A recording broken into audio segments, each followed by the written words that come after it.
Екінші мәселе зұлым. Зұлымдың түрі көп. Зұлым арам қылынған нәрсе. Az-zulmu zulumat yawmal qiyamah. Біз біреуге зұлым қылсаң, зұлым қиямат күні емнеге қараңғылықтарға айланады деп келеді.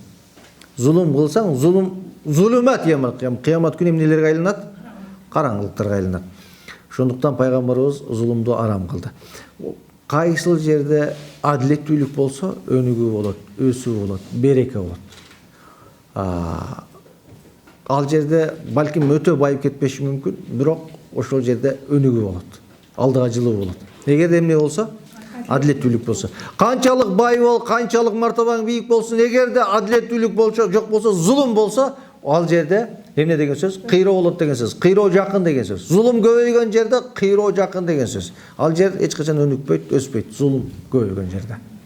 Зулум көбөйгөн жерде эч качан үй бүлөдө болсун, жашоодо болсун, окуу жайда болсун, мамлекетте болсун, зулум көбөйгөн жерде не кыйроонун башаты деген сөз. Алла Таала адилеттүү зат, ырайымдуу зат.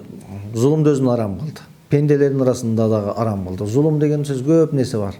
Зулум дегенде сөзсүз эле кол көтөрүп, денесине бир зыян келтирүү эмес. Зулум деген аркасынан гыйбат кылып койсок зулум болушу мүмкүн.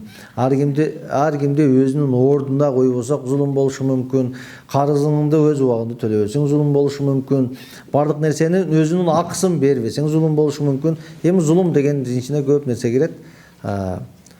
Мазлумдун дуасы кабыл болот. Ал ким болбосун? Мазлум ким? Капыр, күнөөкөр болсо дагы мазлумдун дуасы мустажаб. Андан кийин биз бул хадис кусуйдан биз баарыбыз Кудай Таалага муктаж экенибизди билип турабыз. Пайгамбарыбыз айтат, эгерде бут кийимиңдин боосун болсо дагы кимден сура дейт? Алладан сура дейт. Тамагыңды, кие турган кийимиңди, баардык нерсени кимден сура? Кудайдан сура.